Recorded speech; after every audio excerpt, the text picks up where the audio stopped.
Hello बच्चों, let's read the question and question says that ratio of O2 and N2 in air is 1:4. Find out the ratio of their solubility in term of mole fraction of O2 and N2 dissolve in water at atmospheric pressure and room temperature। और यहाँ पर Henrys constant की value दी हुई है O2 की और N2 की, और ये चार ऑप्शन दिए गए हैं। तो चलो इस क्वेश्चन का की कंसेप्ट देखते हैं।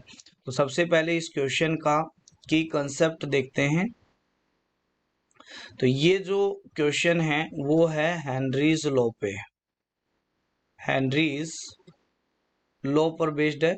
और हेनरीज लॉ ये बोलता है कि जितना ज्यादा पार्शियल प्रेशर होगा गैस का on the surface of the liquid, उतनी ही ज्यादा सॉल्युबिलिटी होगी गैस की इन द लिक्विड। यहाँ पर x क्या है? Mole fraction of that gas that is dissolve in the liquid phase. तो ये आपके पास में हेनरीज लॉ कहता है कांस्टेंट टेम्परेचर एंड प्रेशर पर बात होती है।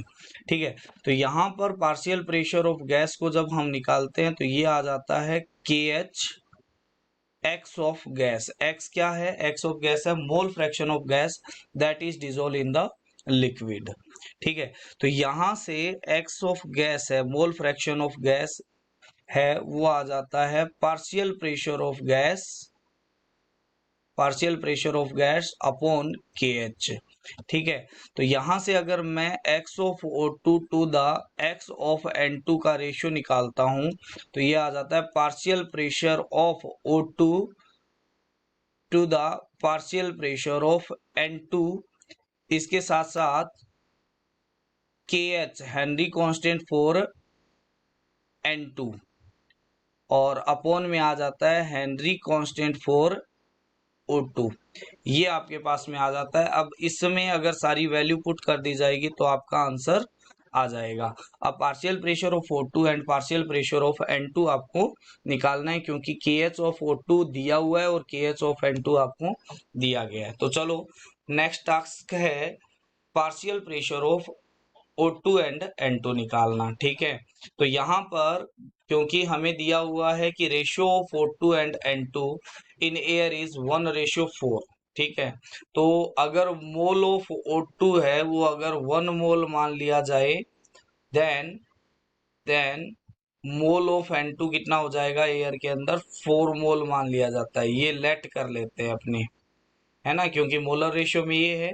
तो मोल फ्रैक्शन ऑफ O2 कितना हो जाएगा? ये हो जाएगा 1/5 mole of O2 upon total moles, and mole fraction of N2 हो जाएगा, वो हो जाएगा 4/5।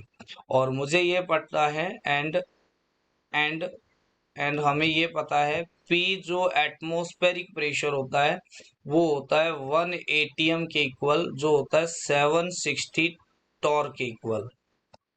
ठीक है, तो पार्शियल प्रेशर ऑफ, अगर डाल्टन्स लॉ के अकॉर्डिंग देखें, according to Dalton's law, Dalton's law, Dalton's partial pressure law, तो पार्शियल प्रेशर ऑफ O2 होता है वो होता है mole fraction of O2 into P total के इक्वल, और पार्शियल प्रेशर ऑफ N2 होता है वो होता है mole fraction of N2 into में P टोटल के इक्वल।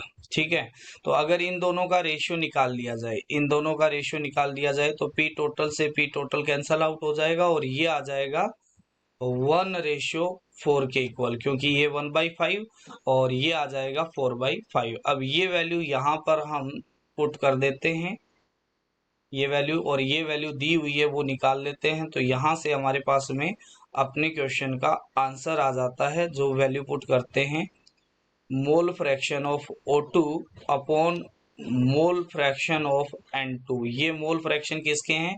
ये मोल फ्रैक्शन है that is dissolve in the liquid. ये है एयर के अंदर, ये किस में है? इन एयर में है, ये एयर के अंदर है मोल फ्रैक्शन, एयर में।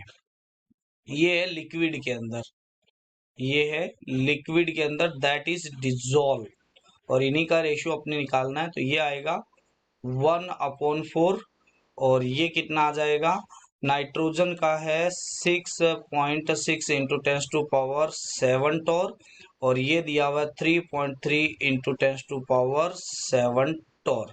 तो ये जब सॉल्व करते हैं तो ये आता है 1/2, 1:2, 1:2 है, वो दिया हुआ है आपके पास में ऑप्शन ए के अंदर। तो A is the correct answer. I hope you understand it well.